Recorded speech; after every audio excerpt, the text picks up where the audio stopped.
let's go over to, yeah, let's put it there. So I've already, because this was a big pain last time when we were doing stuff, I already downloaded a couple things that I'm thinking are cool. And it's kind of ended up in this like Western vibe. And I'll pull over my Pure Ref, which is, if you guys have never used this, let me see if I can get that window going. Oh, come on.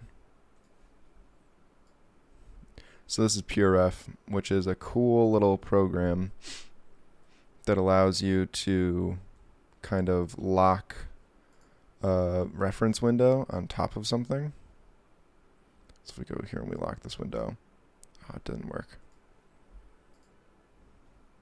Window, the window's locked.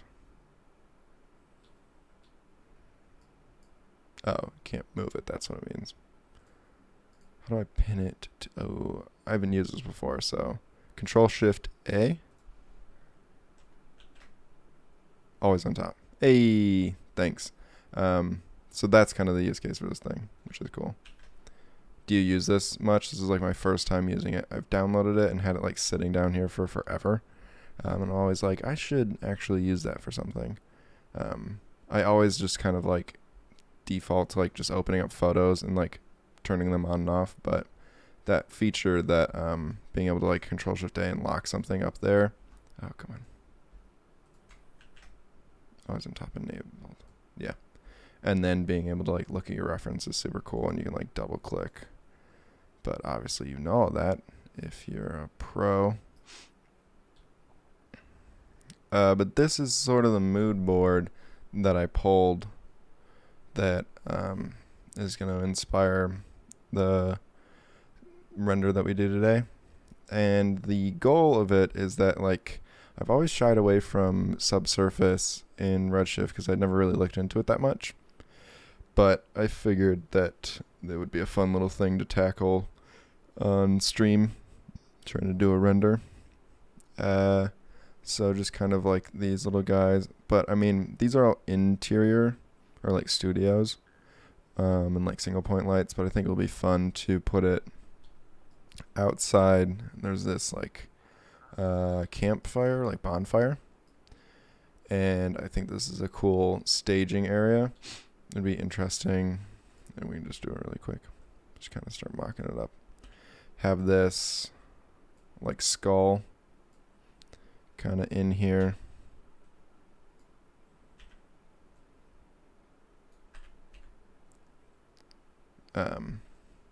Sitting, and maybe add like some like charcoal grunge around the like bottom of it, like it's been like in here for a bit as those things, other things burned around it. This is very small, but I'm thinking this will be kind of just like a backdrop. So like if we just move it here, and then obviously not as red, but we can have this guy.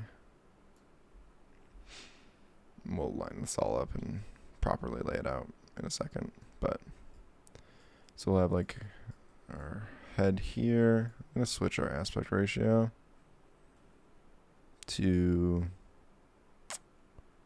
I don't know. Widescreen would be cool, but widescreen's not great for Instagram. I might go square. Just default. I'm not even really worried about composition too much right now, but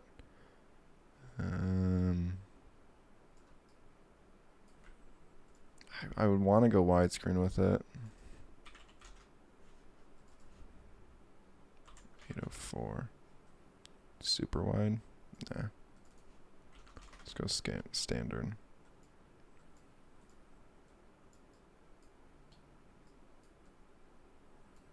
I mean, like, if it's laying down like that, I think widescreen helps. And then we'll just, like, I guess we can cheat it enough. But maybe I like that, so Control-Shift-A. We can move that for a bit. Just drop a camera down. Maybe something. I always go to like an 8mm by default. Just because I think that I just really like how they compress stuff and make it all look a little bit flatter. So that's cool. So that might be, won't even have to worry about all the intersection there. And then all these pieces over here, I have like some wood stuff of like burnt wood here that we can kind of, because this like bonfire is cool, but I think it would be better to have some logs like overlapping in front of it or something. Some rocks, and then I think the subsurface part that will be introduced into this will be sort of similar to this, like jello, kind of like that, like jello glass like in the middle of it, and then more of this like crazy abstract coloring with like some of that damage that this one has, and like there's like little flecks inside the volume of it. I thought it'd be cool if either the skull, I think the skull will be cooler to add that to, because you'll get these like thin parts that will show off the SSS better, and then have these thicker parts that will like be mostly full color, and then either have the horns still be like the photo scan, or switch them to like metal, like charcoal metal. That might be cool, like a matte black. I'm thinking like nighttime or like dusk lighting. And then these guys, I don't know if I'm going to use them actually. They're like these little coral pieces. There's like a bunch in here. But I thought these would be cool to maybe add laying around this guy in the same SSS kind of texturing, with like light inside of it emitting out. Or have, thinking of like cool stuff that like, I mean, the issue I run into with like photogrammetry stuff is that the interesting part about it is not that it's photoreal or like well modeled, because like it's just assets that I pulled. So I don't think that just like rendering that would be interesting on its own.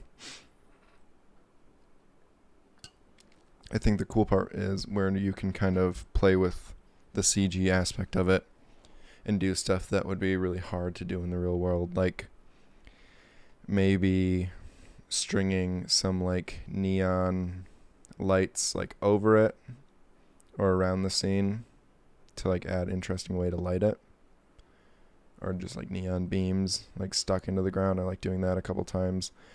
It's kind of cliche, but I think that it adds like cool interest, and it's a easy way to break it out of like just being a render of a photo scan. Got some of these rocks here. I was thinking that they could also be inside the charcoal bits. Yeah, so there's all those. Nice like chunky broken rock to like add in here. And then I have a saddle, which I don't know if I'm going to use, seeing as how tight our framing is. So there's all our logs. But for the saddle, I was thinking it could be kind of like this idea of like this campsite that we have. Like if the saddle's like thrown on the ground or something.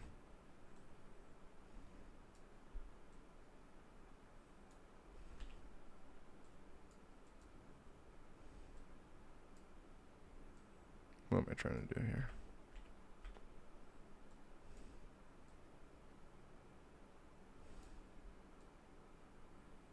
It's like thrown up there or something.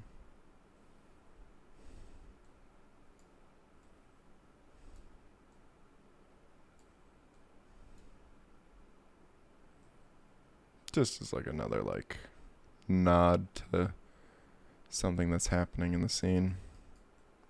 I mean, the clipping is not ideal, but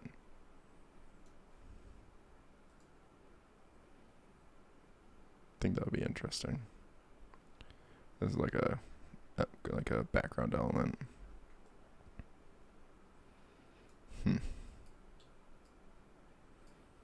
And then, I mean, even could take some of these pieces if we're looking for still more interesting ways to like add some light and have them as kind of like emissive coals and scatter them inside here all over the place to like bring some light up there. But I don't know. I want most of the light to be driven from this like abstract like neon beams or something added to the scene. So I mean, that's all that I can think of that I was going for. So like, yeah, a lot of the charcoal parts drawn from there in this image too. And then everything else is mostly referencing the SSS. But for lighting, I want it to be mostly from the neon. And then maybe just a little bit of like nighttime blue from like the sky. So first things first, let's kind of set dress this thing. I'll add those guys in at the end. I'm not sure. If it's like looking too boring without them, maybe I'll add them in. Let's get all of our burnt wood in here.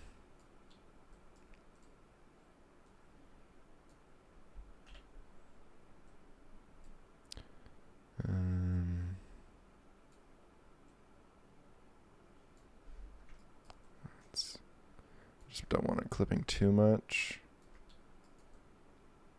I mean, it's going to be clipping no matter what.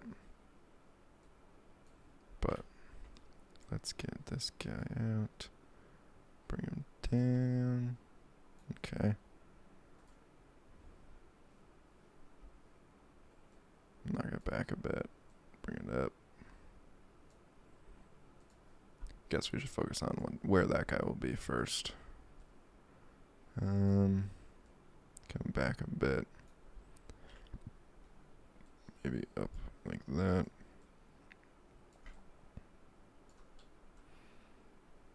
I mean, that's fine. It's not clipping too much. It's like a plausible way that it could sit on here other than that back piece clipping. But you don't really see it from this angle. So I think that's fine.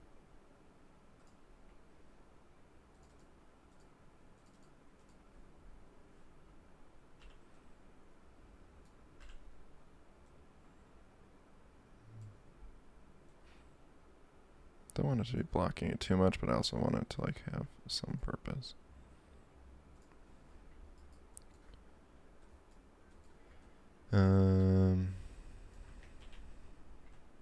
Let's see. I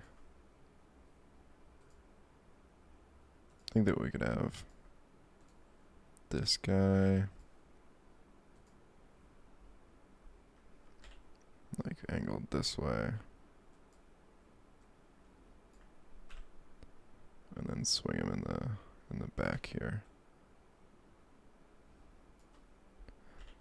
Or maybe he needs to go this way.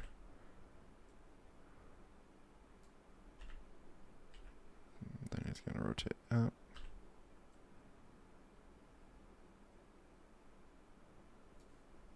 That seems fine.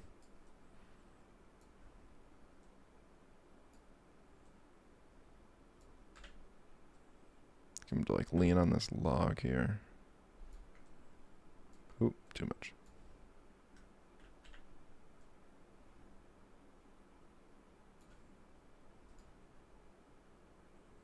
Yeah, that's good. I mean, overall, I'm not too upset with just like how much log there is in there now, but maybe some closer to the camera. This guy. Just to add some height difference to it.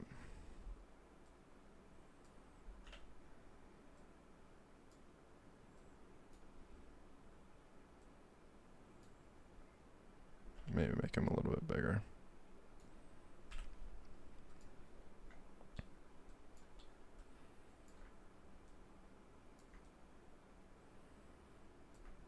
And rotate him in. Yeah.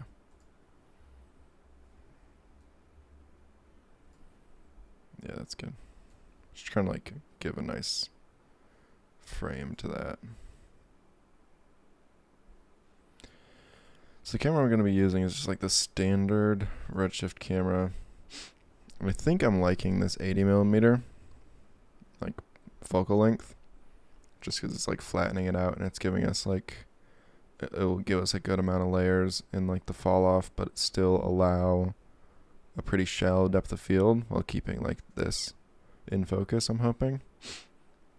And then, I mean, everything else about it's pretty standard. Probably going to go mess with some of the bokeh later. But that's probably about it that I'm going to change on that. One of these streams I should probably look into like working in an ASUS workflow. I know that a lot of people are like interested in that. I just haven't spent the time to like look into how to properly do it in Redshift.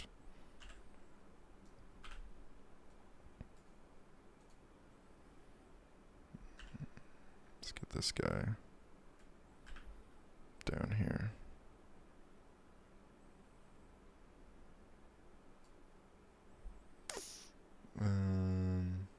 Actually, I think it would be better over here.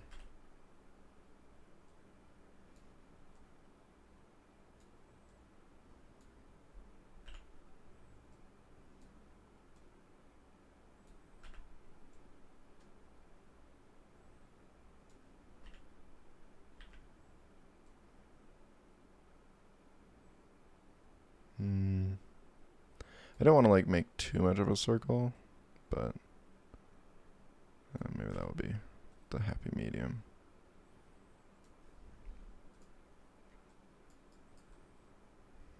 Yeah. Maybe a little bit too on the nose, shape-wise. But maybe there's a better side to use. Yeah. I don't know how a fire would create logs in this pattern, but it looks fine. Don't think we're going to need to use these guys. So that's our general layout. And then let's get these guys in there.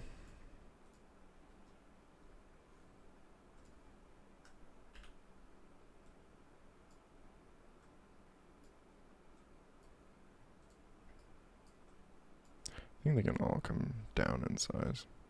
So I don't want them to be too big. Yeah, that's about right.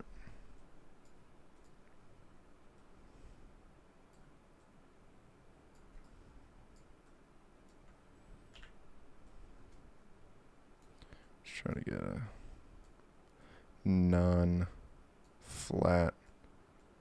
look to this guy, yeah.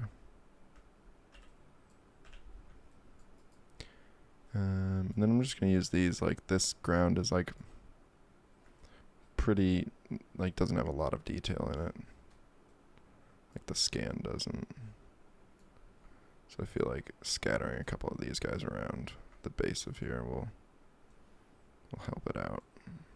Look like it has a little bit more detail in the model. Less like just a scan.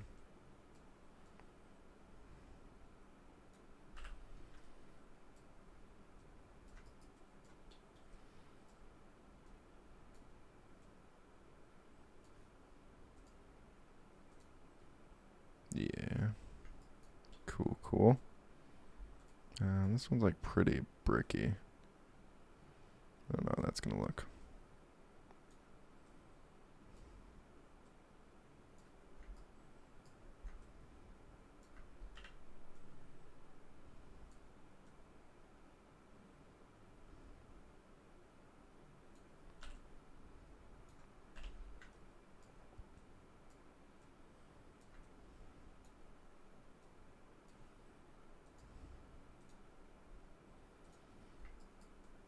And then add this guy. I think one can go like a little bit more under. I mean, he'll need to be smaller, but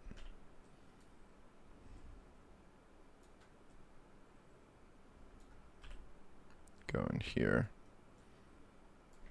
Kind of the base of the skull. Maybe he can get scaled up now that he's so tiny. That's good. And then our last guy. And then maybe we'll do another round of the same models, but like smaller. For big things like this, I feel like it's easier to just hand place them than it is to like scatter them across the surface. If I was doing like super tiny rocks, I might do that, but for these guys, it's easier to just do this. Maybe you go back here.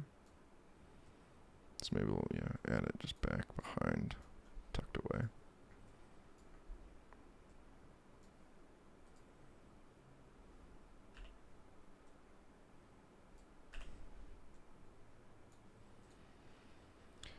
Yeah, and then we can do a whole nother round of these guys, just smaller.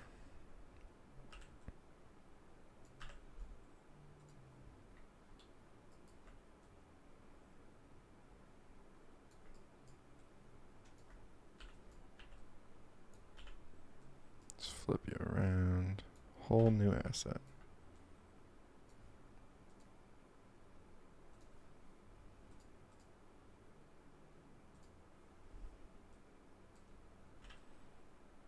A little bit smaller. Rotate you.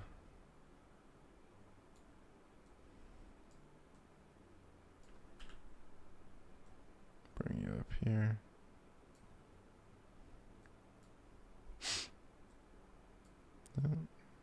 Back up there. Get this guy. And I mean, these are going to be dark, so they won't stand out nearly as bad as they are right now. Ooh, it's a sharp corner. Something less dramatic.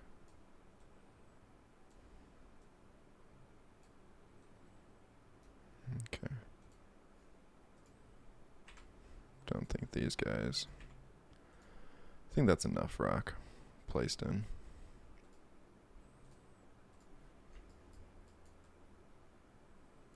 Then we don't need that guy. Or that guy. Okay, so I'll add those in later. Okay, so maybe we should set up the lighting. Start getting an idea of what everyone's looking like. So I'm going to add a sun and sky rig. Just going to move it so I can see the handles here. Rotate it. I think it would be cool if it comes from this way. Let's take a look at that real quick.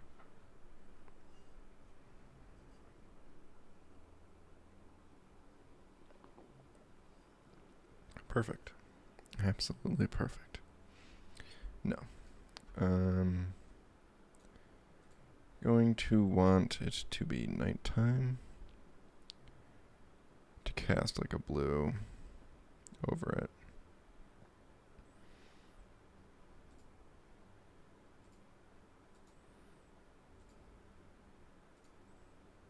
Turn this down.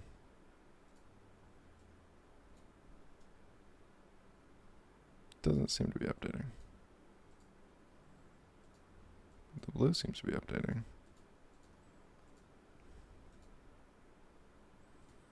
But not the saturation. Weird. And then I might also turn on our brute force just a bit so we can start to see what the bounce looks like.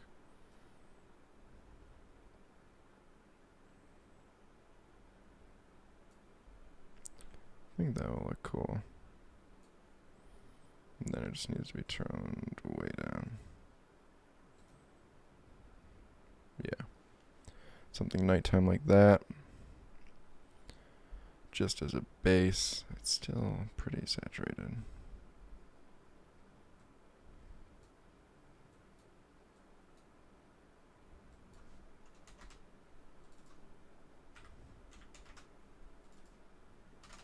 Weird. Oh well. I mean, I guess this is neutral here, so maybe that will be fine.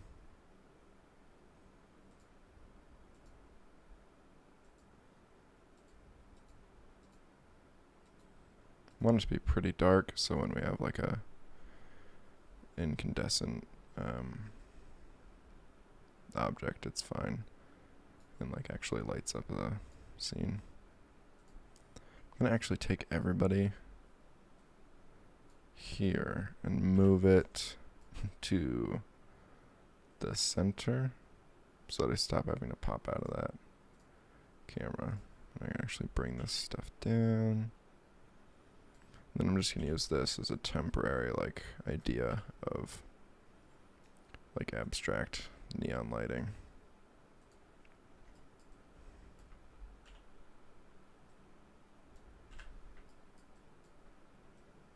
And then I'm gonna turn it off in the viewport so I can still kind of see what I'm doing here. Go give it a sweep. Then just drop another guy in there. Or I can just go here, make a new material, give this a Redshift object tag, and it should, I don't see it, but it should recognize that as, yeah, okay, here we go, curve. I was looking for a hair for some reason, but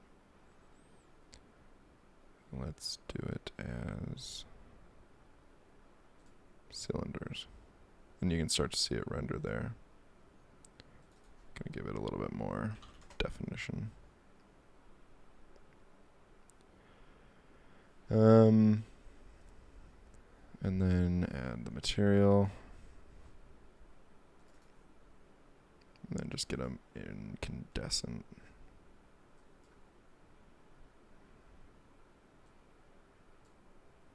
Boom. So that's working.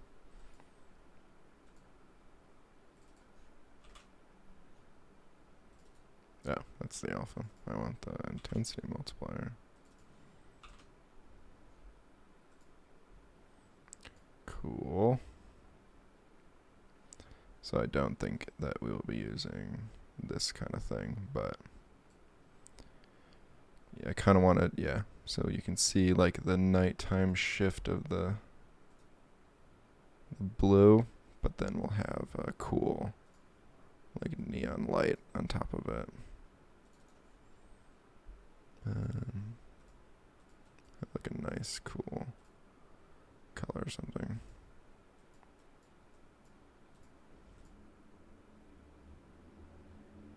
I guess if our sky is blue, we'll want to have something different. Looks like satanic. Maybe I'll move that back to white and then run off the temperature.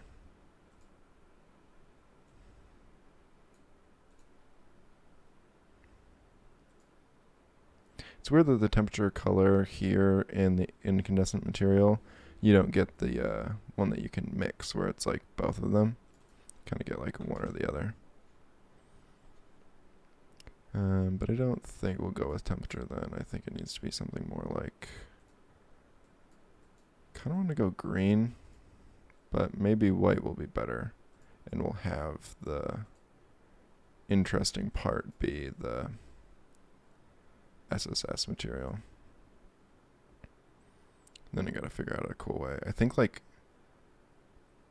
draping some like neon string around the scene would be cool. Or maybe doing a graphical thing like this. Okay. So I'm going to turn off both of those.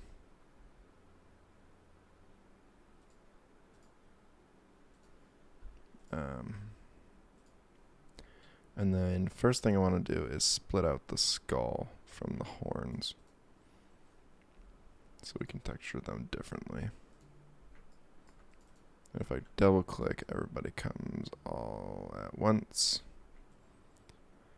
But I can do a quick kind of messy job of it. Just select everyone here. And then, as long as I can get a loop, I can then use the kind of difference between the two that are cut between this loop. So, maybe I'll bring up the fidelity in the editor from, I think default is like 512 to like 2K or something, so I can kind of see what I'm working with here. No? Is that not gonna work? 4K? What do I want to look at? Weird. That should, well, worst case we can go here, go to the albedo, grab that, get a just normal, any bitmap. Doesn't really matter. Then we'll just replace it here. We can turn off reflection. Go into the viewport here, go to 4K. And then just for the time being right now, swap those. So now we can actually see where the horn texture ends. And just do some rough selecting. And I could technically like knife cut this, but I think this will be fine for the adjustments. Just trying to get a somewhat clean shape. I am all turned around. Here we go.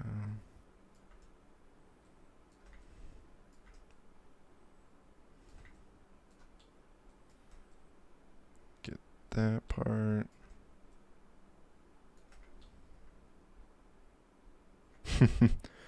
I've never really played or like looked into Doom. I know it's like a big thing, but yeah, the red was kind of scary. I think I'm gonna try to use like more of like a white color, and then let the like color in the SSS kind of bounce off the scene. So here we go. So now that this is all one loop, I can then do like a UF and select all of just the horn, and UP split it out, and then go back to our object and delete it. So now our horn is all on its own chunk, and then I'll just do this loop again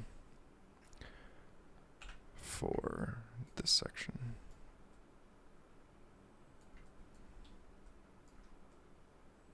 Holding down shift to just get all the pieces that I need.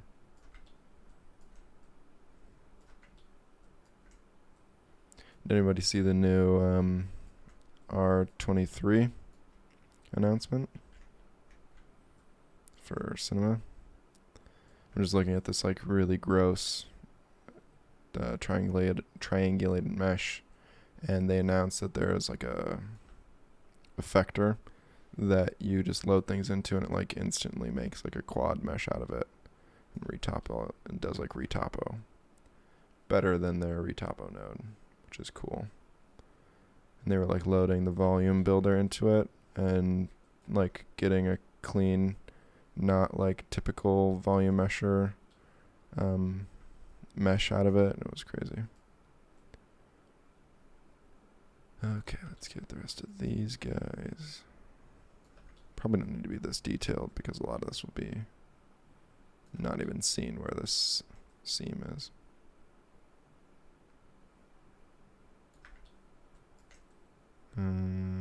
Get those. Oh, I'm breaking my own rules. I don't want that part. I want it to be at the lower crease. I was going based off the colors, but I want it to be down here.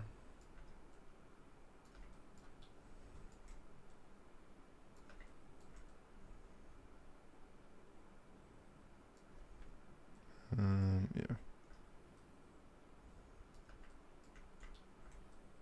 Okay. So I should be able to UF, get this guy. That all looks good. Might add these into it.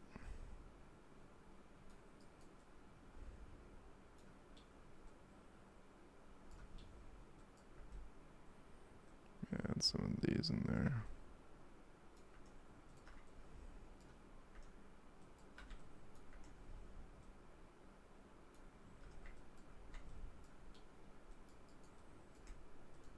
Okay. Yeah, now we can split that out.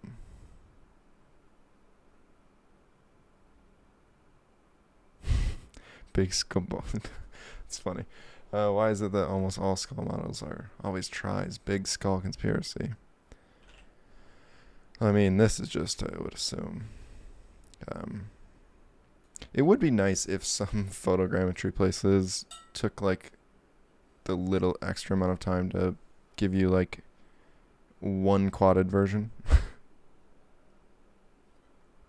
There's so many automated like quad retopoers. Like I would so gladly take that in the, like I would lose 2 level of detail versions that they give you if they gave you instead a quadded version of their scans. I feel like that everyone would highly benefit from that. Okay. So we split out our horns. Hornless skull. So now that I'm thinking about this, will this be a problem for the SSS? Because technically now it's not closed. I don't think it will. Because I think I would have to tell it to be like thin-walled for it to read this as like a thin sheet. But also, like I said, this is a SSS learning experience, so we'll see. If it is, then I'll just like try to cap those or something. I don't think it will be, especially because these guys are going to be sitting right there. You won't see any light coming through. Okay. So that is good. So what I want to do for this guy before we get into texturing him is make the horns that matte black. And I do this a lot where I'll just grab things, copy them, throw them into their own thing, and like mess with the textures here just because like it's easy and I don't have to think about like all the other junk, and especially like loading in all those other textures. If a scene's getting too heavy, I do this a lot where I'll like break out something, start texturing it, and then throw it back into the mix.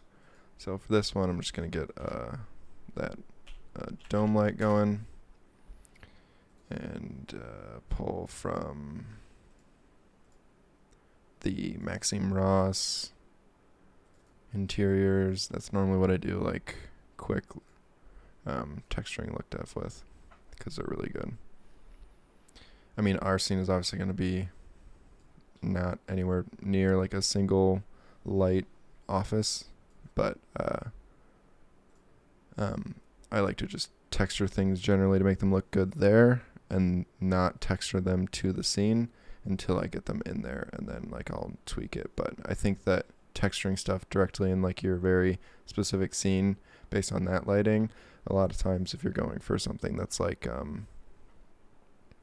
how did you paste in place from another scene? Just like copy, like Control C, Control V, and that will dump it, or Control C, Control N to get a new scene open, and then Control V, and that will paste it in place in the new scene. And then I was like far away, and I just hit S, and that will solo up the objects that you just brought over, or whatever you're selected on. So let's get this into Redshift. Get some, no, gross. Brute force. Let's do that. Get some base samples in here going. Do some basic overrides. I should have this saved as a preset. I'm pretty sure I do, but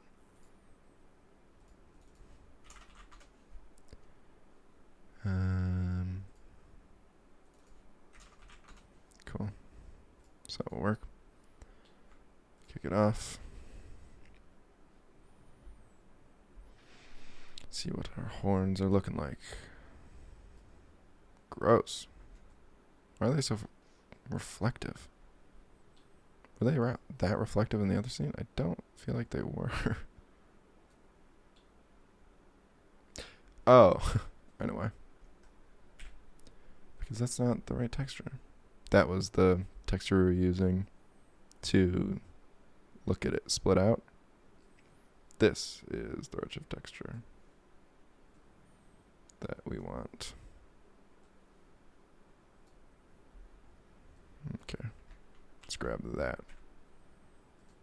I was like, that seems wrong. It is wrong. There we go. There's our beautiful normals and everything. So I mean, I like a lot of that detail that's coming through. So this may just be as simple as like a ramp adjustment in the diffuse. Let's get a ramp in here, start adjusting. And that would automatically make it black and white. But we don't really want white.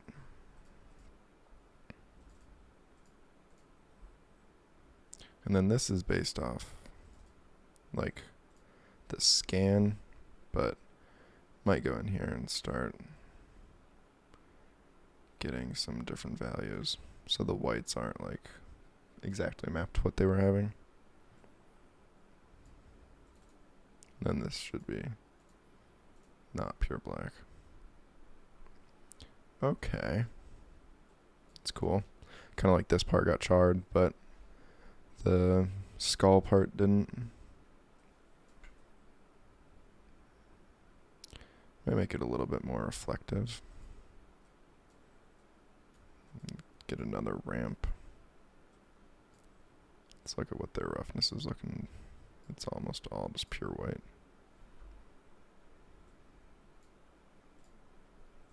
So we'll ramp this in. See if there's any detail in there. Okay, there is. So I might clamp this up because that was very subtle in theirs. But I don't want it to I don't really want pure white. So maybe we'll mix it like here.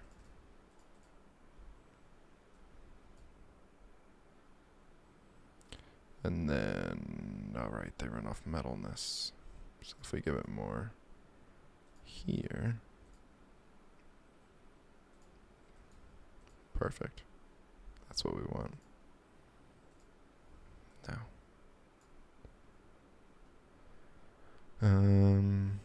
Why is this wrong? You know what? I might switch it away from their metalness into just IOR, because I know what I'm doing there. Okay. So I don't want any reflection. If I slide that up. Oh. Because I'm an idiot. And I didn't actually plug that into anything. There we go. That's what I'm talking about. So maybe we can go back to their metalness.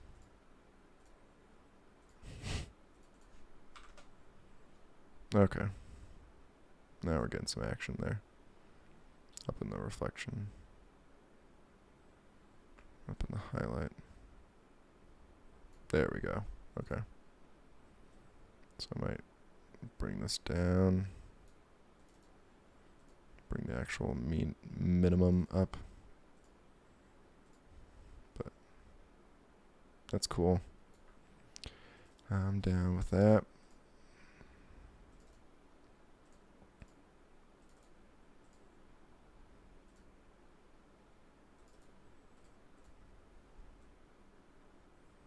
Cool. It's like a little bit charred.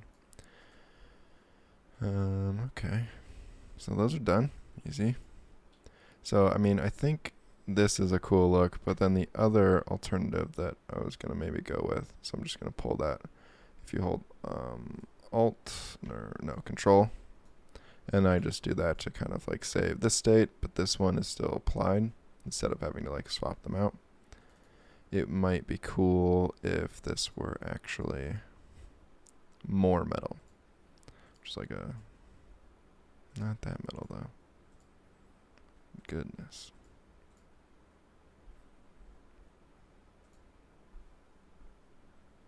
And then less rough.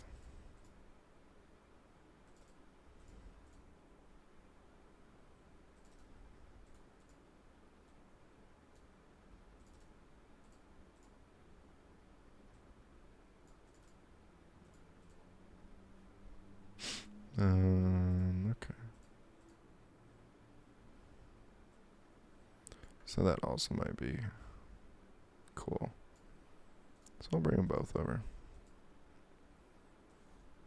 Let's put this one on first.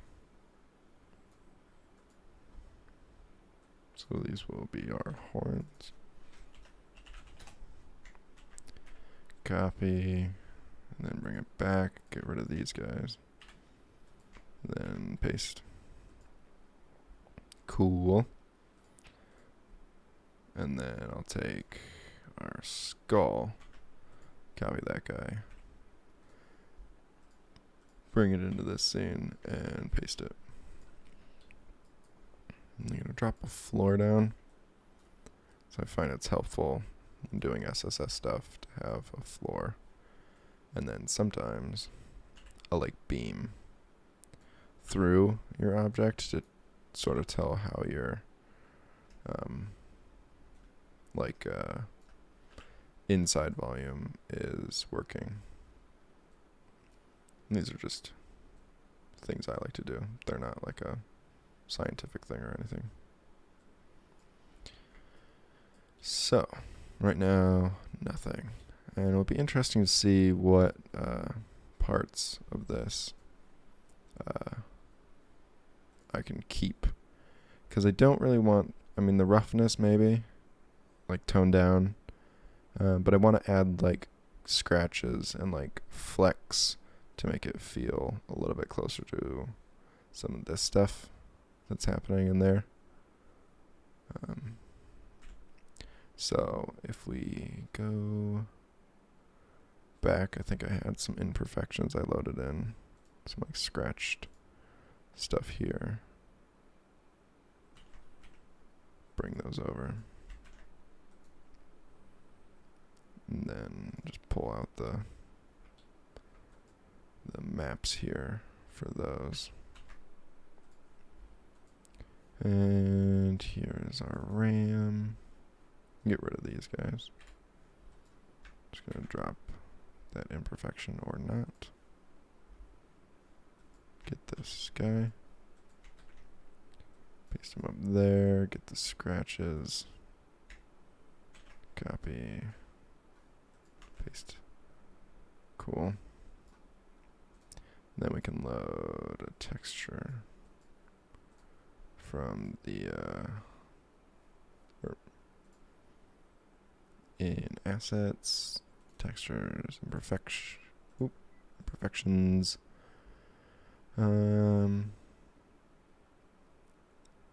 What would I want to pull it from? some dust. And these are textures that I got before I had like Quixel or anything. Ooh, dust. That dust might be good. These are from Pixel or Polygon. Blender Guru's texture site. And they have some really nice of these like imperfections. I haven't checked up on what they've been doing. They switched to like 3D models and stuff a little bit ago. Okay, so let's see. I don't want to use much of the albedo, I don't think. Just have a white skull. Are you gonna update? Oh, did I turn this off? I did. Okay. So that's our base skull.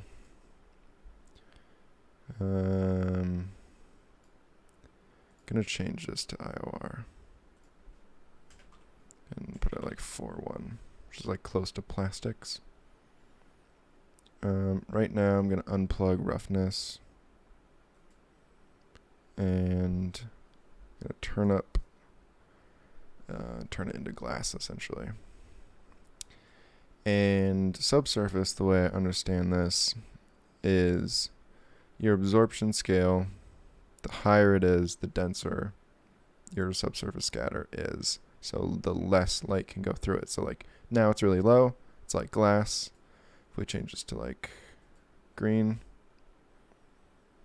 it's 0.01. So some light is now turning green. If you crank it up, then like a lot more of it's turning green. And this is sort of the similar way that people cheat like transmission, like turning your transmission to green. People cheat it that way. Or like your reflection and transmission can cheat it, but the problem with that is that it doesn't take into consideration your thickness. So like when this was at like 0.01, you can see these little tiny pieces up here are almost glass, but as the like thicker parts of the skull, there is more green up there. And you can kind of see it if I make a cube. And this is a way that I do a lot of, or I would test out this sort of thing. So we just get a cube and give it some subdivisions. It's like 38 to 17. And then give it an FFD. Fit it. Then grab these points of the FFD. And make this side thicker. And make this side thinner. This should show how this is working. So if then we apply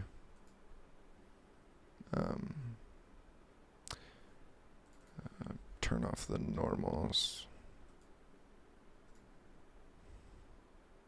and we apply this to the glass, you can see thicker part down here gets green, and then as it thins out, you get less saturation. And that is kind of the idea behind subsurface, is like thin parts will have less happen to them, whereas if you did this with just transmission color, everybody gets it equally. So that's kind of your way to know if you should be using one or the other. Like glass, that's like stained glass, transmission. But if it's like plastic, that like you want the thin parts to be clear and the other parts. And so that's the first part of it, is this. I think we're going to do like a cool, maybe like a cool blue. Bring it up so you can see a lot more like down here. It's like very thick up there. And then the scatter coefficient. So this is like, I'm not like technically savvy on this, but this part's doing the coloring up here in the absorption, and then the like layman's term of like the scattering is, if you bring this up, it makes it like thicker based on the depth. Like light, as it goes inside, it scatters around. So as your object is thin down here, it acts more like glass. You can see it refracting through, and you can see through it. But as your object gets thicker, it acts more as a solid. It's a very non-technically correct way of thinking about it. And that's kind of what I've played around with a little bit and familiarizing myself with this. Phase kind of determines how that scattering happens. So this is letting the scatter happen more in the thin area, is what I've found. And this is letting less scattering happen as it goes deep. And a lot of the times, I just keep it at 0. So, and this is just the like basic form of subsurface. Multi-SSS, you can like do a bunch of layers, and it's more based on like the radius scale versus like absorption and everything. But let's see. I can get rid of this cube. So that's looking cool. But then the like gooey or jello-y part of this, and I'm already liking kind of where we're going with this. I might add something a little bit, more saturated. And I tend not to really play with coloring the scatter coefficient, because this has a scatter scale, but this can also be driven off black and white value. So this is no scattering, which is the same as if it were white, and we turned it off. So that will effectively turn it off if you make this darker, but you can add hue into it and that won't really affect it other than how it scatters inside. So if we have like blue, maybe as it scatters in, maybe we add like a green. And that's kind of interesting. You can see it there inside. We can add some more scattering. It'll become more pronounced. And that's kind of cool, especially, and that's kind of why I like to put beams through stuff, because without that, you wouldn't know that this is kind of happening there. It's a cool little intersection. So it's interesting that these little thin parts here are, maybe get 1.5 so it thins down. It's cool. I do want it to be pretty gooey inside, but also give the thin parts a little bit more glass.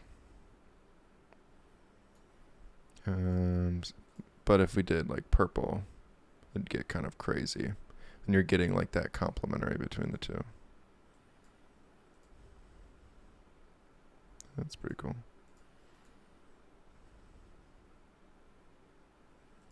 Give it some more saturation.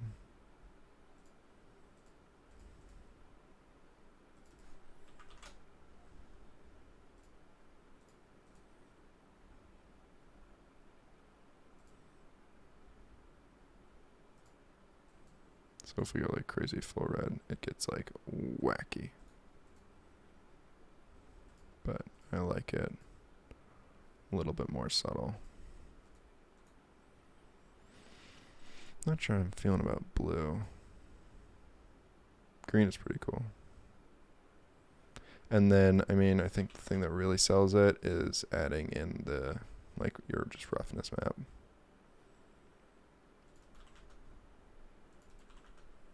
So this feels like very gooey.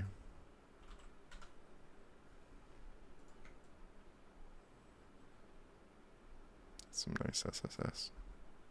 SSS. Okay, so we can add in the bump back, and that will really actually give us a bunch of detail and break up the roughness.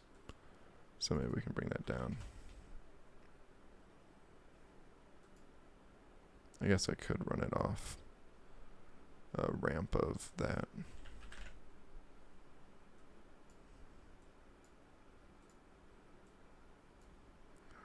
Reflection, roughness. Very, very white. Let's clamp it. Cool. So we do want some roughness still in there, but we might not want it to go full white.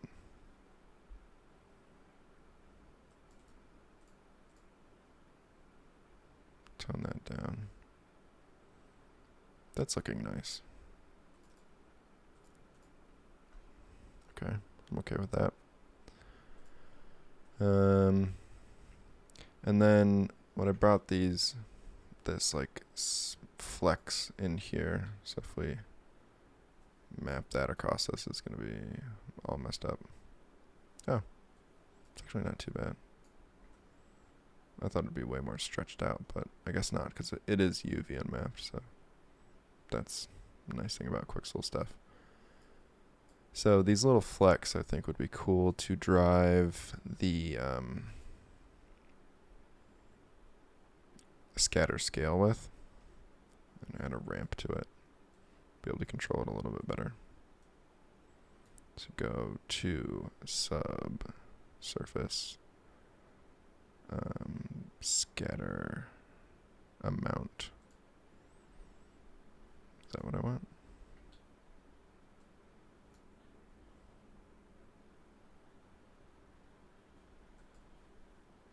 Maybe not. So if I bring this back up to white, getting everybody.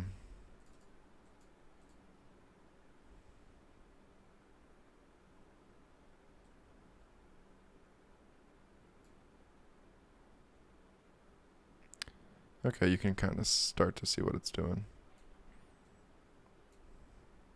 It's kind of giving the idea that some of these chunks are like chipped away and not as like, they're more on the surface, but not totally loving the look that it's giving.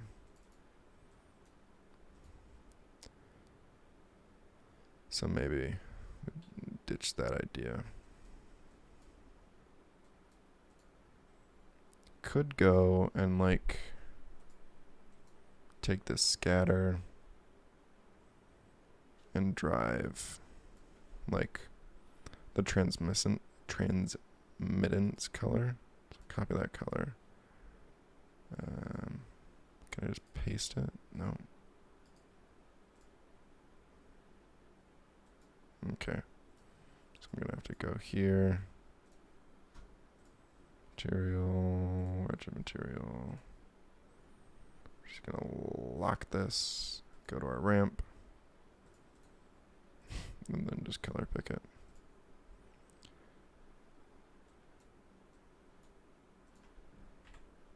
Right now it's going into the amount, which we don't want it to be doing that.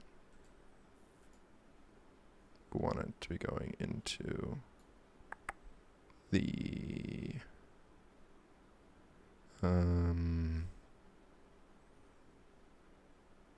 there we go. So now it's going to drive the color. If we map it back here, we can make those little flecks be less. So instead of white, we don't really want them to be white, but I want them to be less saturated. So we go look at that.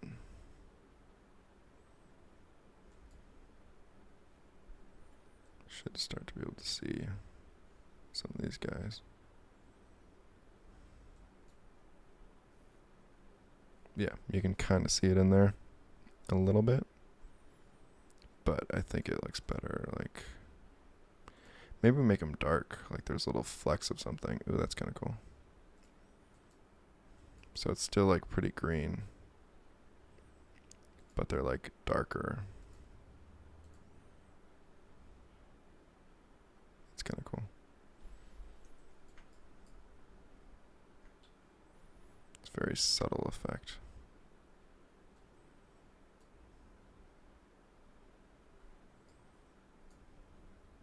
But it will give like a little bit more visual interest. And then the other part of this would be, sometimes I think it gets fun to, inside these gooey things, give them like a sphere scattered with the same texture.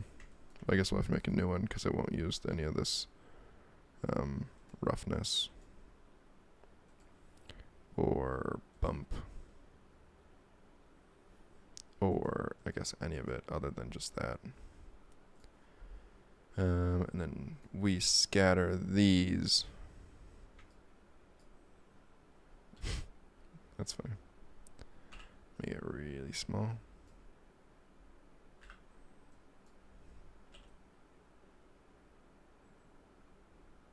It should get more transparent. I think it's tiny.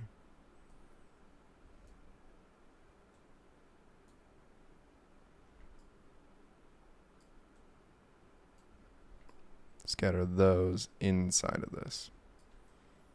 So we go even tinier. And then you'll get like bubbles. So take this guy and then go make a cloner. Unlock that so we can see it. An object. Make it this guy, and then we will clone spheres. I'll turn this off. Cool. And right now it's on the surface, but I want it to go from volume. Do a bunch of them. They can also be multi-instance. 500 of them. 2,000. It's a lot. So now they're like on the surface of it, which is not. But you can, because it is subsurface, you can start to see them going throughout.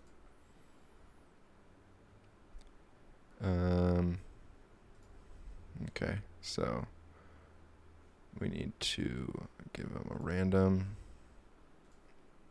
not in the parameter, but in the scale.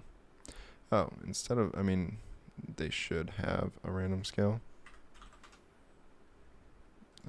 And then don't let them go negative. So this way they will now like just go from that down into nothingness. So this will be the biggest size. But another cool thing that could be added, I don't think many of them are touching, but I'm just going to put that below.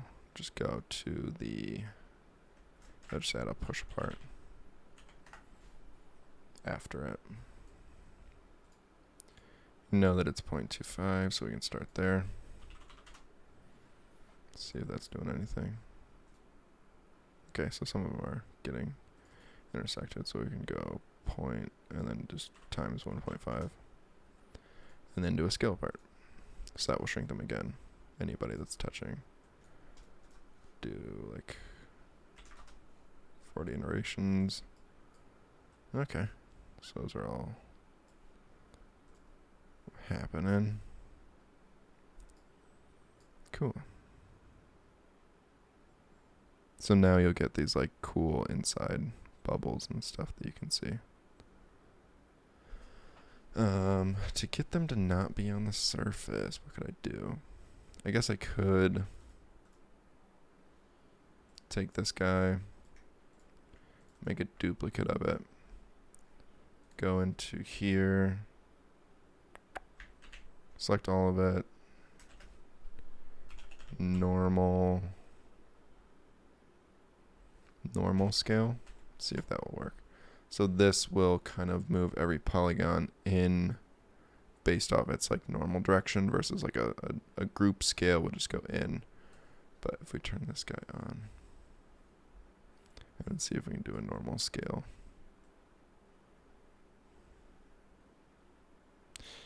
Yeah, that's not working.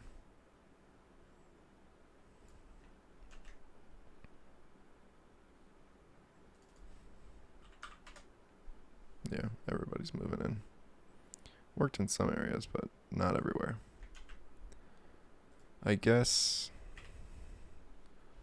in the cloner could do an offset.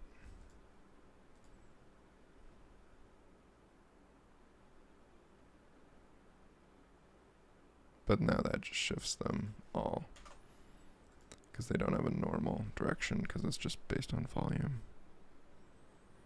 I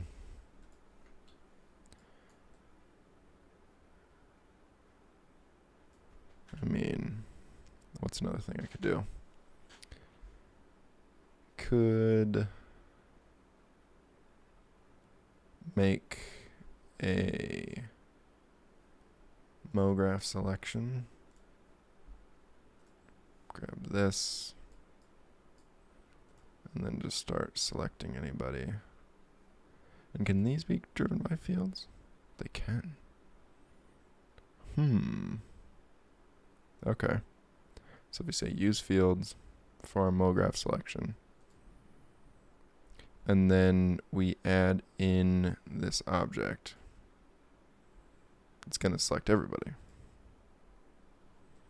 in a point radius that's touching it. Then we can bring down that point radius. Ooh, this might work. Okay. So it's getting a lot of everybody, but it's still allowing a lot of them inside to remain. So if we set this even to like 0.5, let's see what we get there. Then we go make a plane effector. Set it to use visibility, alpha strength, min max. I don't think we have this actually applied. Okay, so that kills everybody. Then we go to selection. Oh, and then do we need to invert this?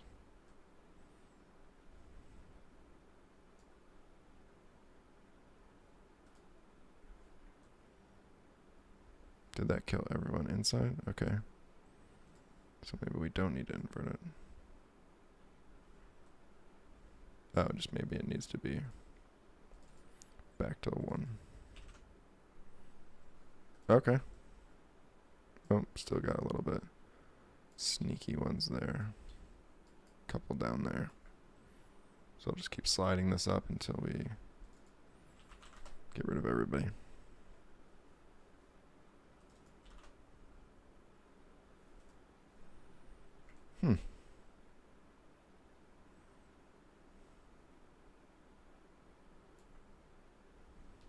Interesting. I think this could come down in scale. Could probably add more.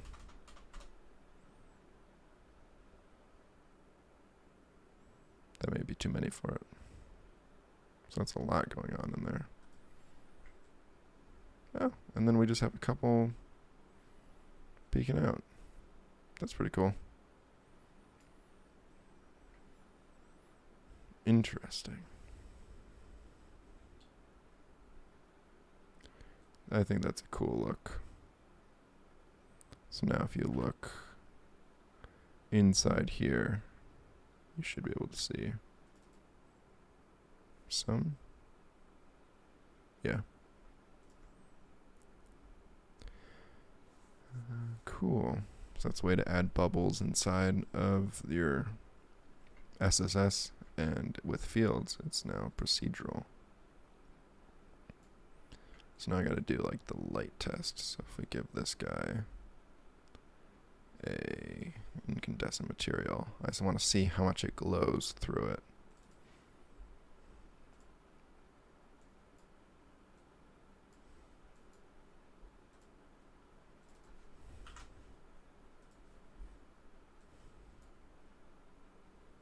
Cool. So that's working. And that should make some interesting stuff with all those bubbles inside there that you can see. Okay.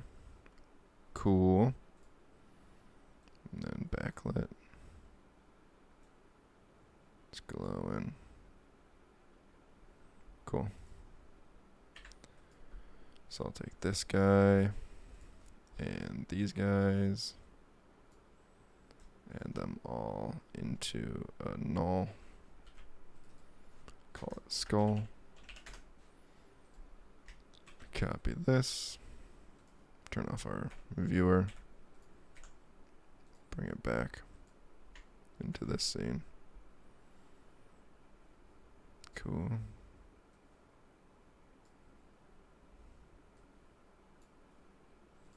Then we can turn that off.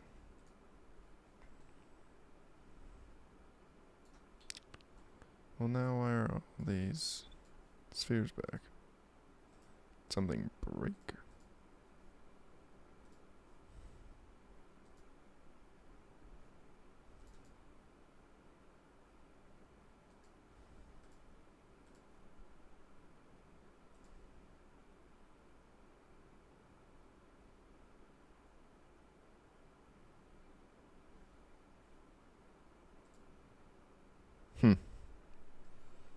Doesn't seem to be deleting them. Oh, there. Ooh. It did for a second.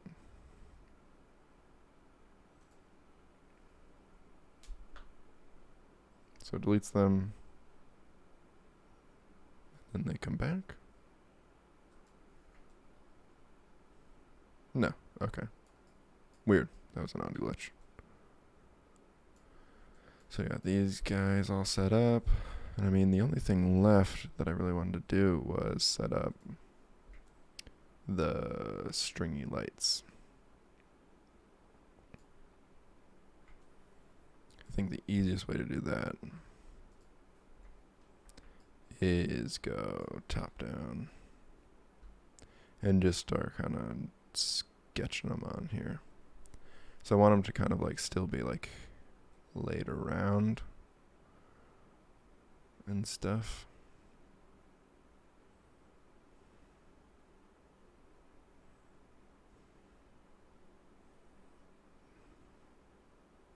We'll see if this looks cool.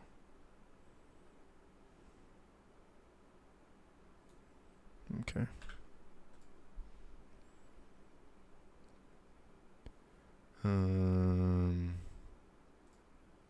Go to linear. Go uniform. 4. Oh, do I have to do that before I start drawing it? Oh well. I guess I can work with this. Now there is a way to spline project.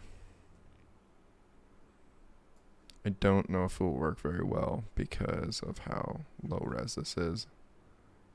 I think it would be easier just to take some of these points and bring them down. But a lot of them are repetitive. I feel like I could just draw this again. So in sketch, blend, radius, smooth stroking. So what does that mean?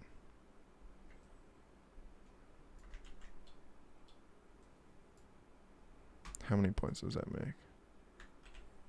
It's a lot of points.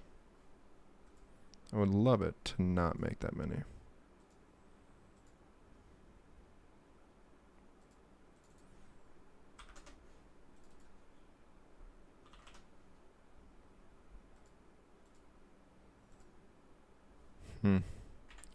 But I don't think anything inside there will change it. So if I change it to more smooth, it still will make a lot of dots. Okay. Wish this had like Houdini's like resample. But it does not seem. Blend. What does blend mean? Still a lot of them. So maybe I will not use the sketch. I'll use the do B-spline and draw it out this way. Oh, I guess B-spline goes the other direction.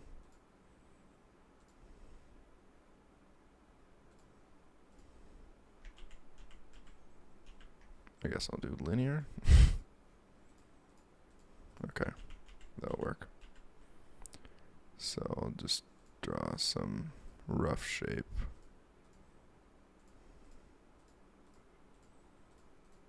Here, and then I'll fix it with a B-spline. And maybe do some more cuts if I need to.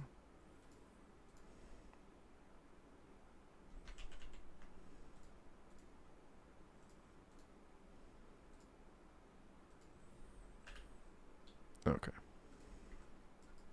So we'll take that spline.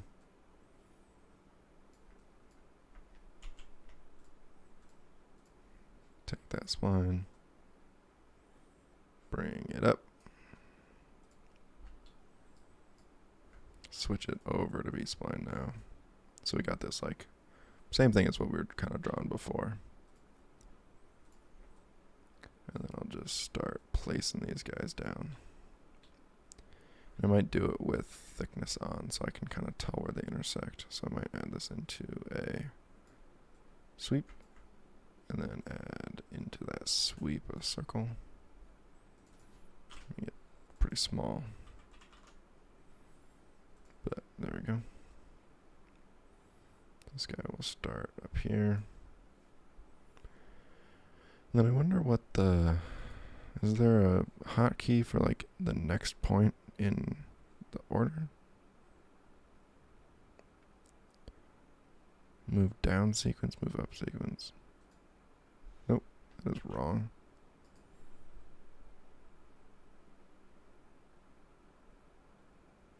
I don't know if there is.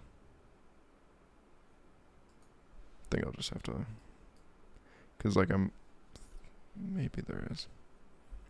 But oh well. We'll just go and grab the next one. I think this is, no. So like UK would be like how to grow a selection. Path selection. Yeah, I'm not seeing anything about UI. And then I can get rid of that guy. That's not that intuitive, but oh well.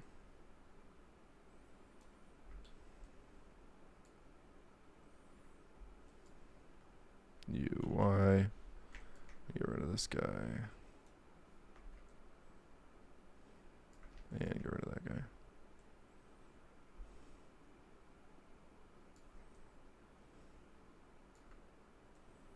Just get everybody kind of loosely on the ground.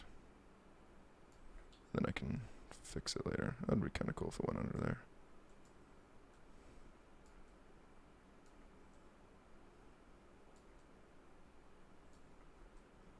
I think this guy. Yeah.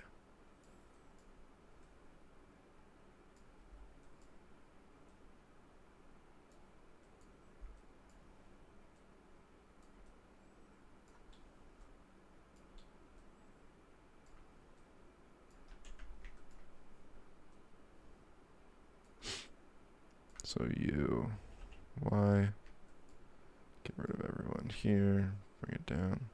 Oh, that's why the ones in the back were getting grown, because it was growing both ways on the spine. That makes sense.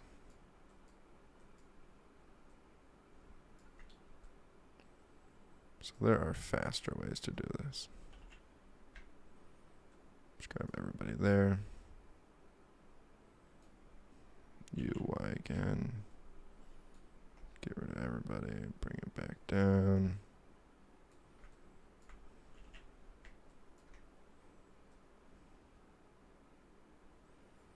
Up there.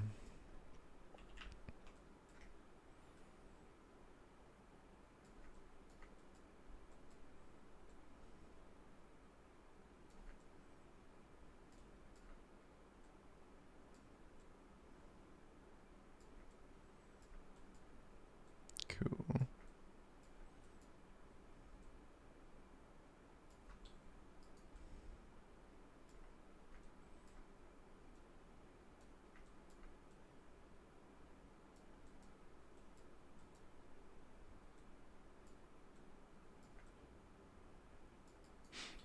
Okay. So that's almost our first loop done.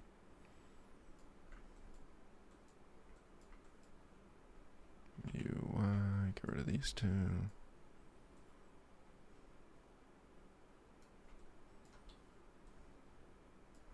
So this is where I probably need another guy there.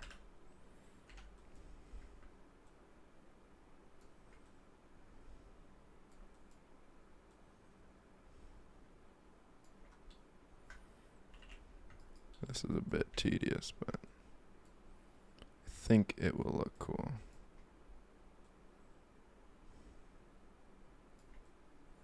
So that like goes around there.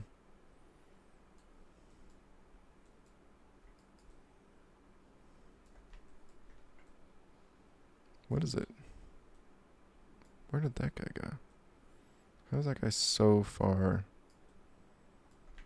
beneath? How did that happen? At some point those were grabbed and drug really far. So I'll unselect this guy, bring them back to where they were. Weird. Bring this guy back down. Okay, so that's our first little rope laid out in our scene. This could probably go down.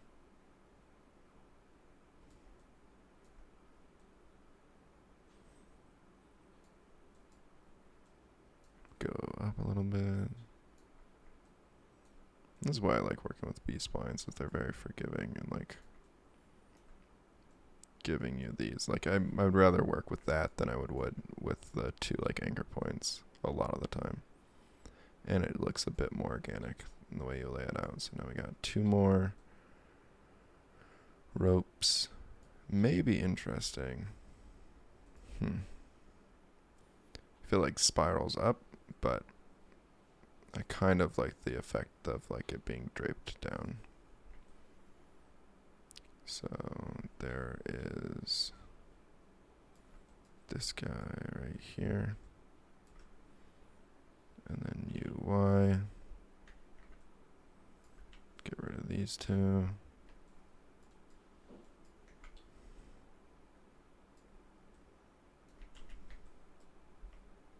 Bring him down. He'd probably go back, so he's not on the horn.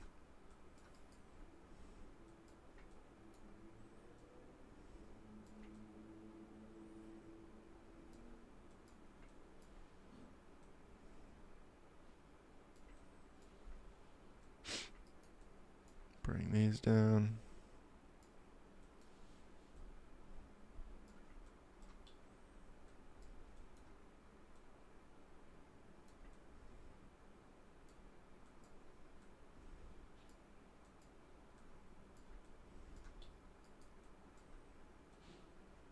Oop, did we miss one?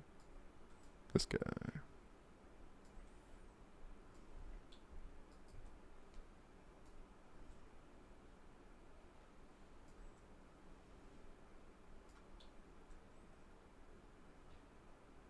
So I guess he's gonna go below. The other one's gonna go on top. Interesting.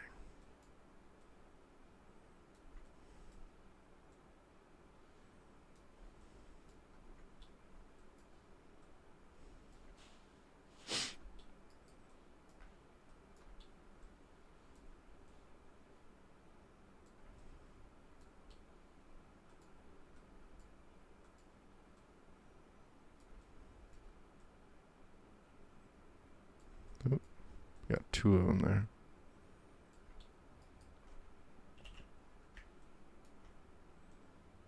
Bring that guy up to go over that one.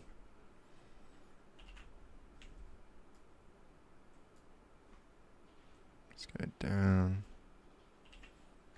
UI to grow the selection, then bring it back.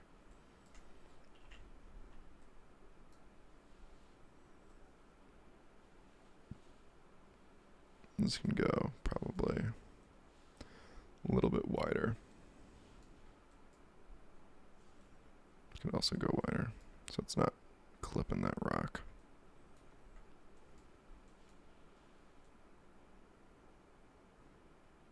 There we go.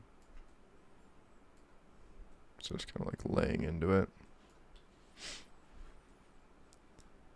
Go from this guy. UI. Get rid of that guy.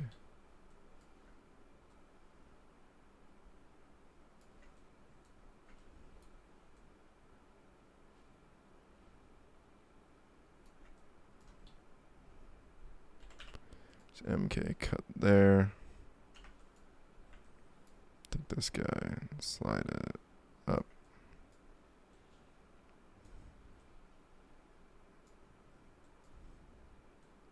Oop. Want to get the one right here. Slide him out.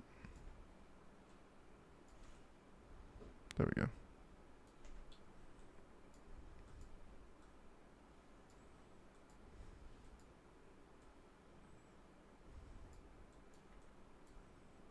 Cool, cool. Oh, those are going over the horn. Move that out.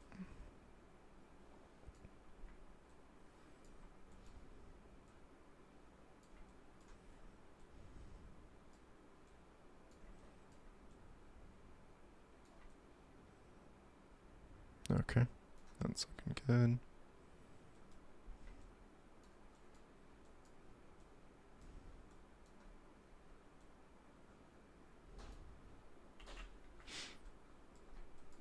Get rid of those ones. Last loop. Go a bit wider.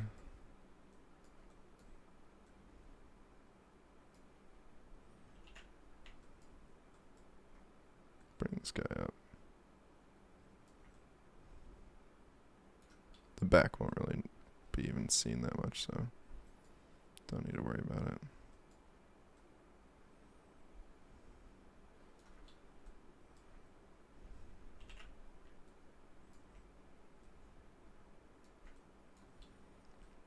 Get this guy.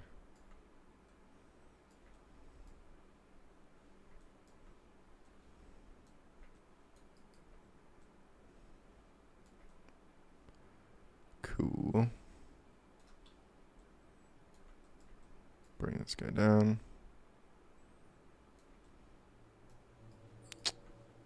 Let it go above that one.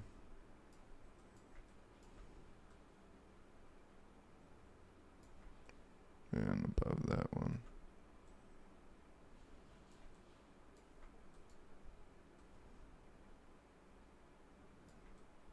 Go outside a bit for that.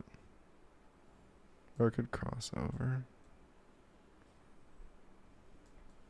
Want to get on the outside of that rock.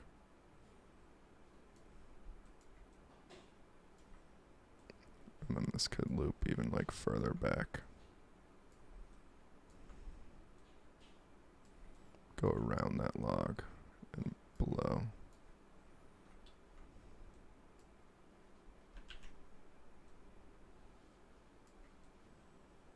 There we go. Then I think this is the next guy. I'm just going to make it really wide. And then these guys, let's bring them back.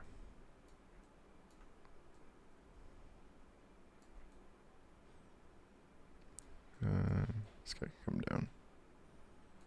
Okay, so there's our manually painted draped wiring. I don't think I will need to use this sweep.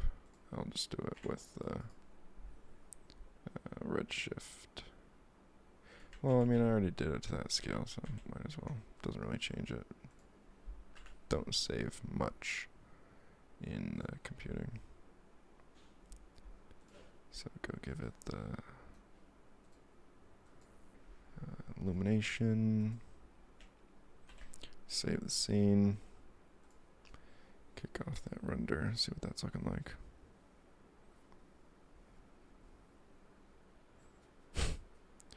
It's like that's not what we want. Because we want our sky going.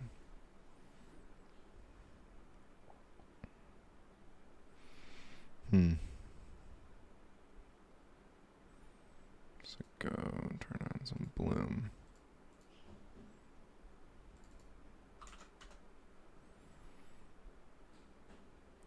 So we're not actually seeing a lot of the SSS that we were before.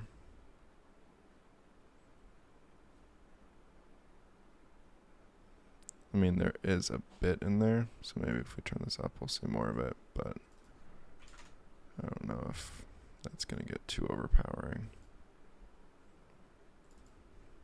I guess we could just turn it down too, intensity-wise. So I want to look in here, see how that's solving. Figuring itself out. Yeah, it's pretty gross.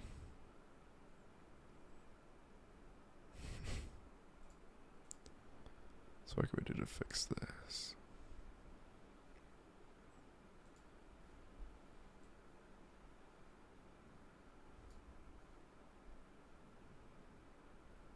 So I think like the main thing about the SSS is that it would actually want to be like well lit. So I wonder if we pull our HDRI from our other scene really quick.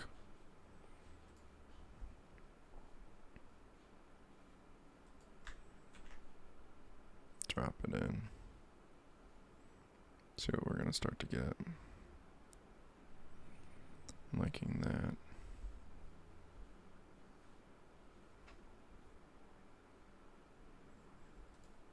Then if we add like a area light,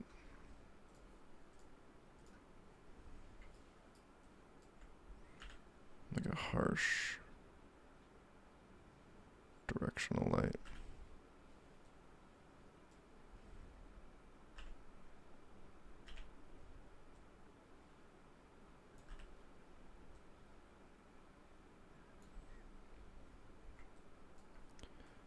And then we could also start blocking some shadows to go in here, because I think that will help it be a bit more moody.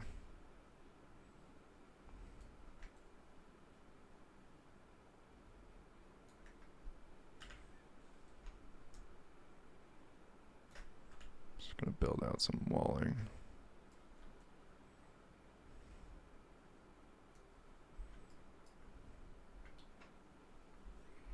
Then I don't want them to be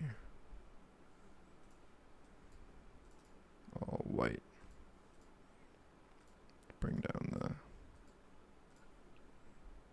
put that as the material on all our walls, so they don't bounce as much.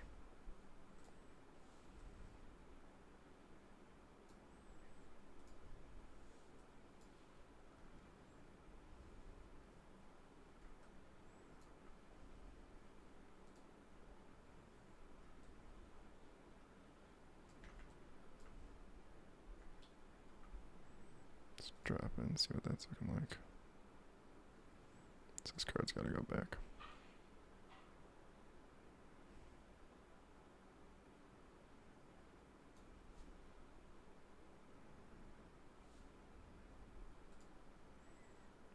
See how these guys look.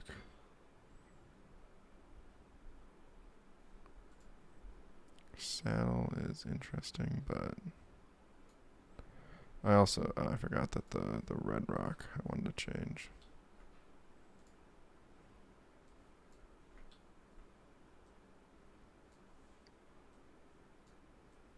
Totally forgot that the subsurface would need like a lot of this light to actually look decent. Saturation can go down. I want it to be more of like a dark stone.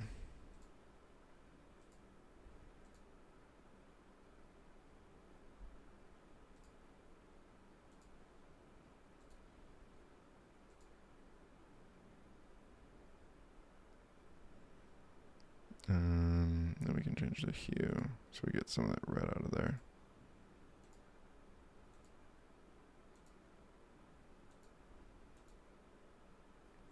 Might go in and change the fire pit too. But a lot of that stone is needed. Well, we'll see what it looks like if I just bring down a lot of that saturation. Because I want everything to be kind of like a background, not as noticeable. Okay, so that is way too dark.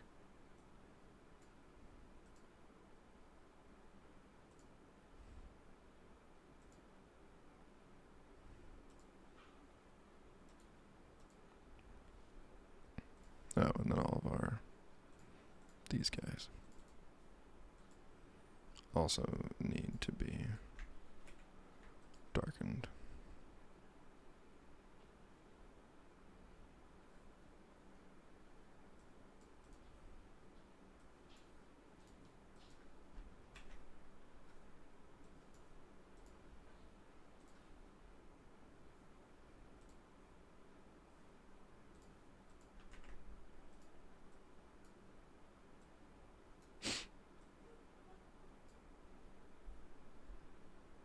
Okay.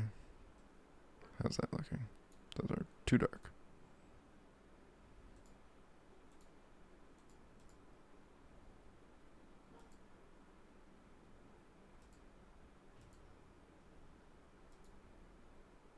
Okay. So that's better. We can turn this back on.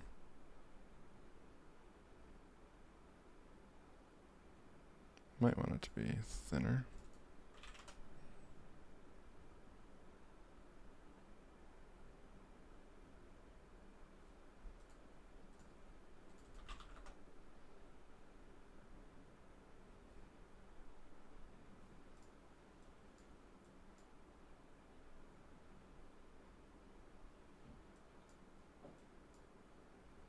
Yeah, I think I like the chrome a little bit better.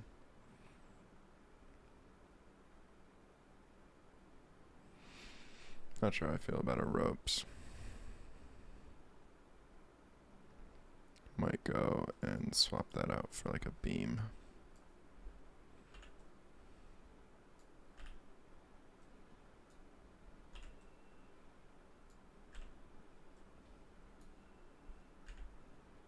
I like a cool graphical cut.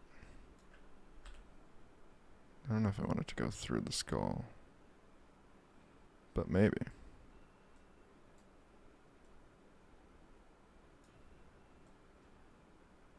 Maybe cool if it, yeah, like chops through.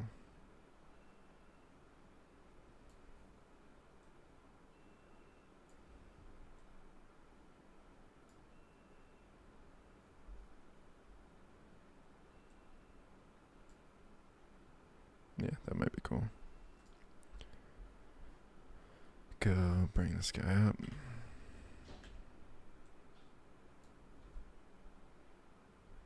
Ooh, don't like that. So a little bit down. There we go. Cool.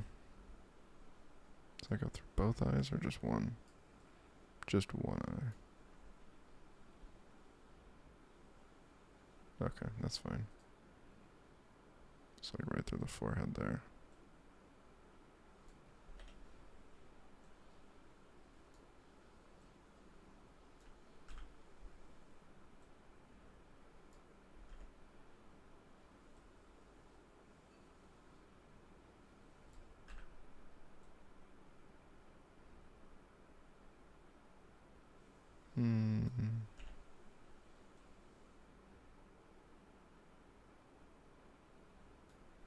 Okay. See how that works.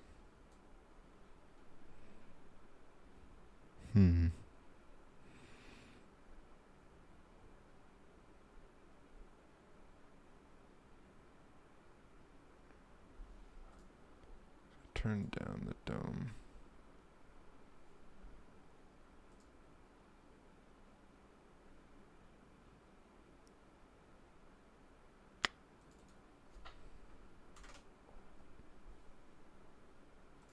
Maybe this needs to be toned down in its intensity.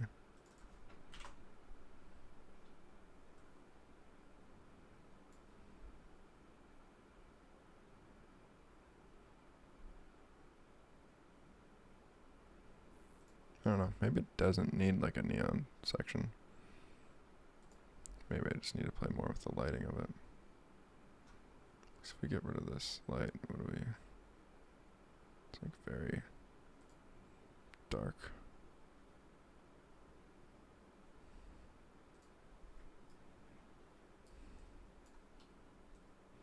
So this is mostly just light coming from the top.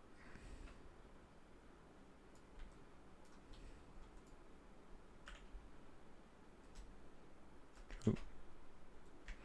So I want like a little bit of a sliver of light to be coming through from the HDRI.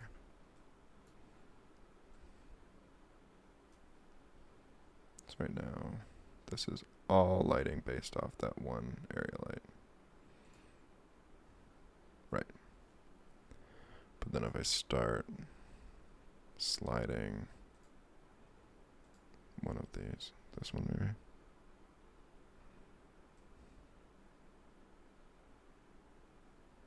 That should start letting some light in. Okay, so it's the other wall actually.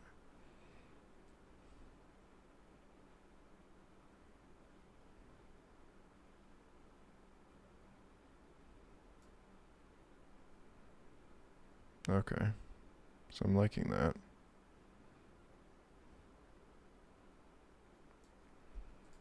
Add this light back in.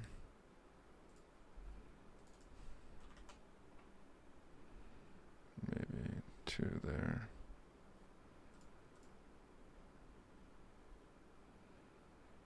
And then bring it down in size.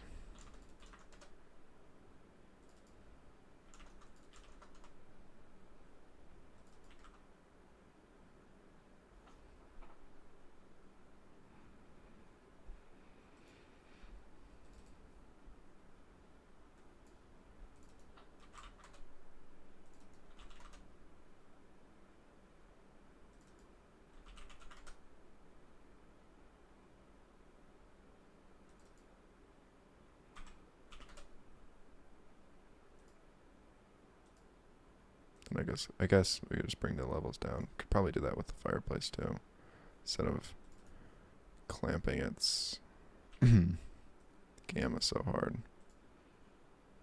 Could bring that up and then bring everything else down in relationship to it. And then this piece of wood just needs to come down in saturation, I think.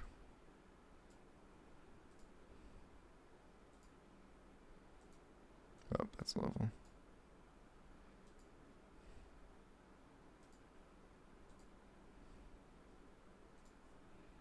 Okay.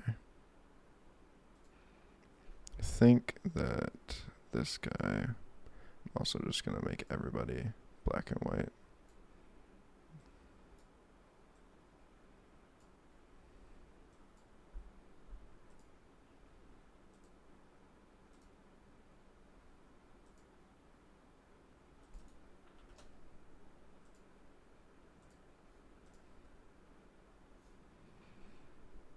Okay. I'm actually very okay with what's happening here.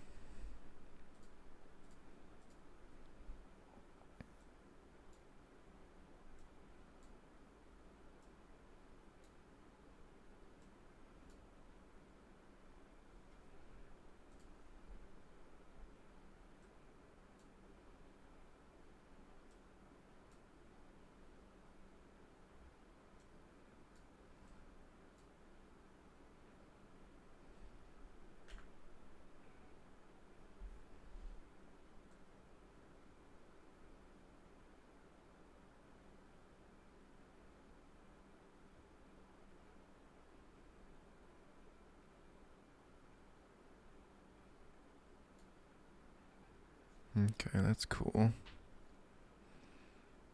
I'm okay with that.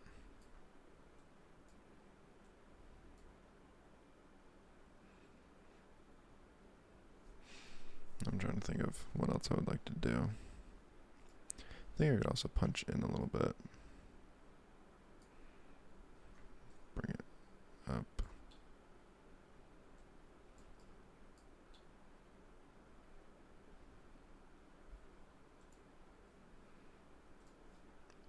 Yeah.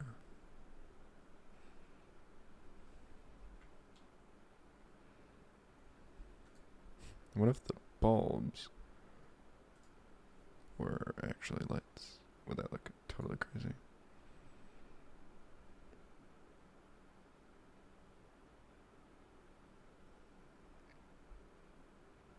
I don't know if that worked.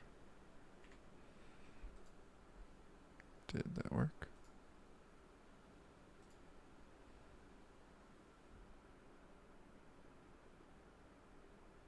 Yeah, too crazy. Nix that idea. Okay. I think depth of field needs to be added.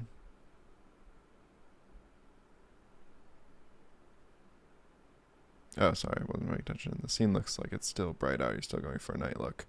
No, I kind of switched for less of a night look because the nighttime look was like the SSS needs just a lot more direct light on it, and so the nighttime look was looking a little gross.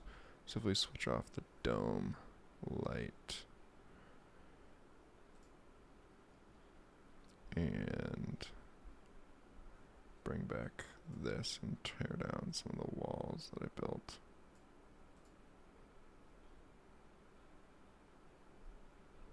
And bring this guy down. Like, it just didn't have enough weight to it. So I think that like this like weird abstract studio lighting is more what I'm going for. That dome light. Yeah. Kind of like, it looks a little bit like those staged things in like the Natural History Museum. But cool. So I'll take that, and then we'll turn on our bokeh. It's very out of focus.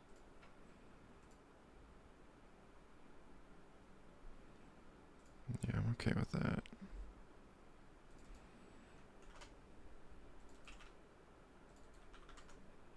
Make it a little bit more anamorphic. No, it doesn't need to be totally anamorphic.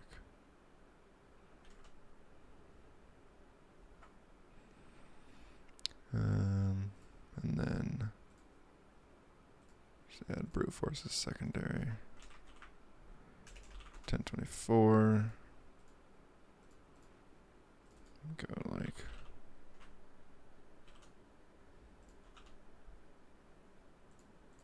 1024 there. 1024 there in the light. And then in the single scatter. Help it out there a bit. Okay.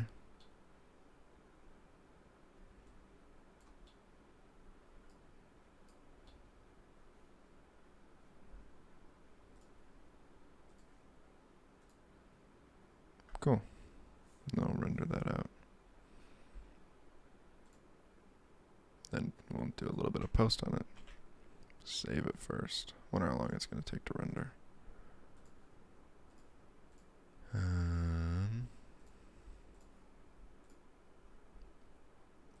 R&D, Cinema 4D, the stream. $PRJ.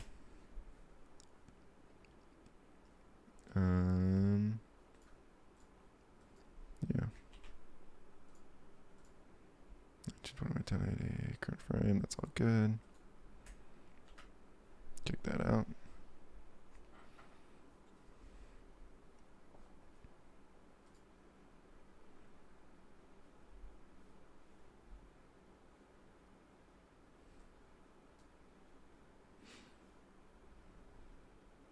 Okay, so that's actually pretty clean.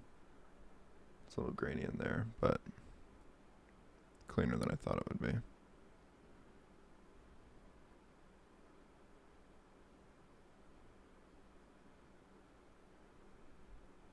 That's nice. Yeah, I like those bubbles that you can kind of see on the surface a bit.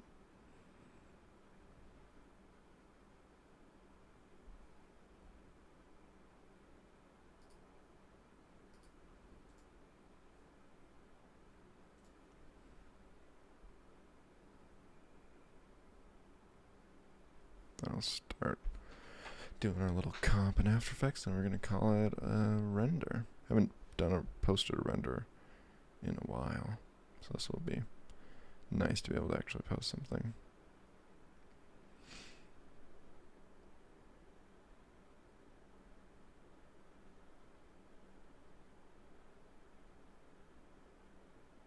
Yeah, I put a mission on the bubbles, and it was a little bit too chaotic when I dropped it on.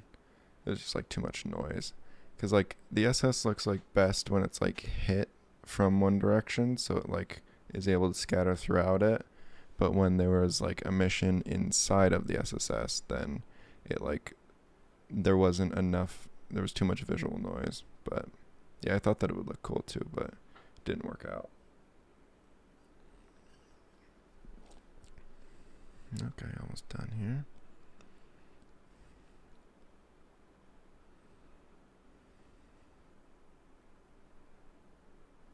Cool.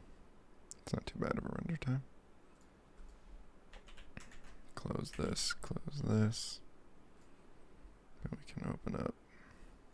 I guess that's where I was always thinking about the green. That's where that idea came from. It's funny to see how like it doesn't really look like much of any of this. I guess maybe that one. But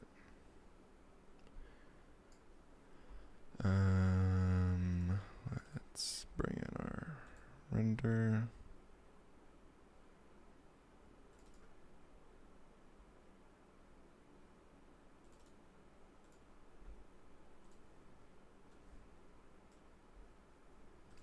Drop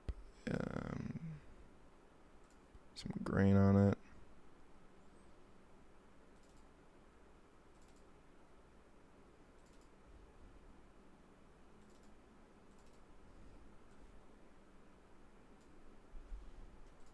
Same as kind of the process that I did for the other one.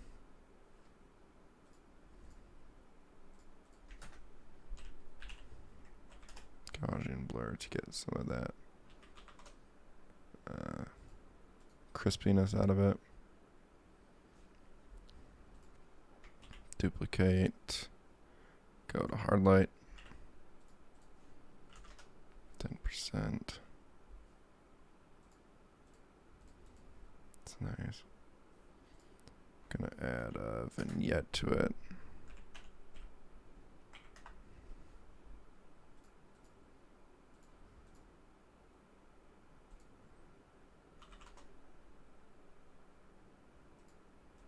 Just to pull that focus into the center. Then it might be cool to add some lens distortion.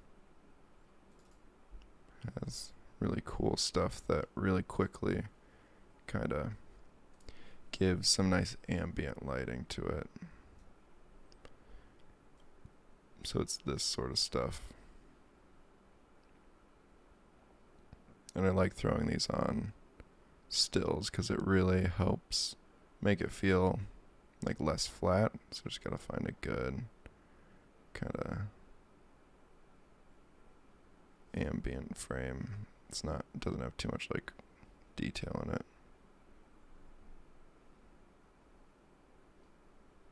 This might be good. We'll see how that looks.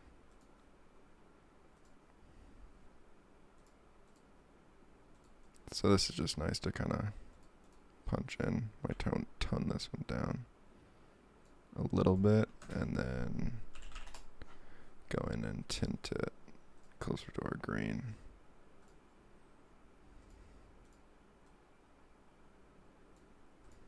then blend it back into its original color.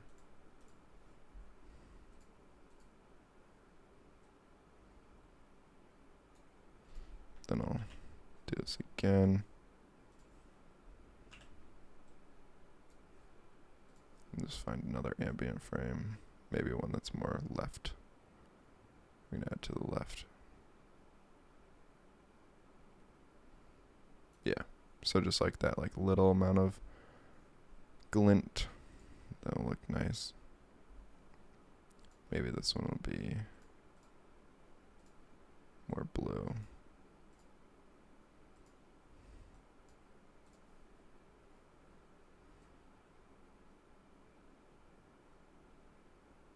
There we go. So before and after, just like makes it feel a little bit more like a photograph. And go up and add a tree color. Add a LUT on top of this. That's kind of like a nighttime scene. These are all very dark.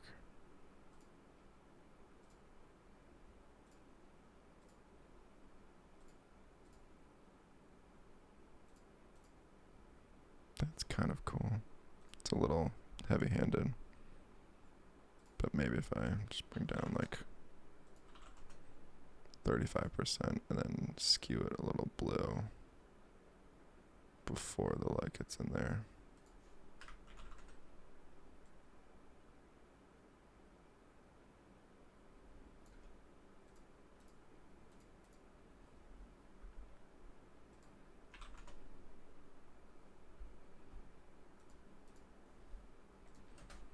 I'm going to do a curves after that.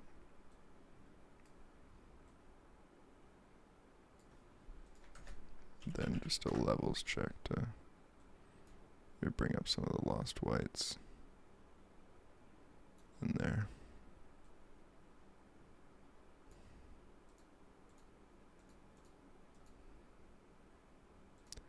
I think this guy doesn't have to be green. It's like casting too much green.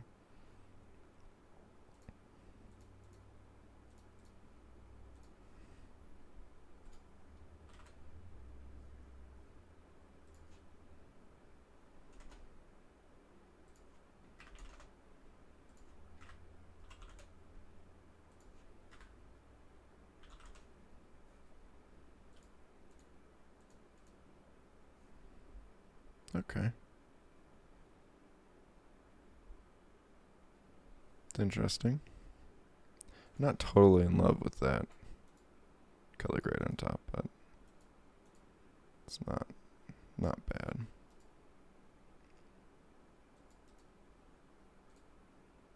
Cool. Well, that, I think, just save it out as a frame. We'll call it good.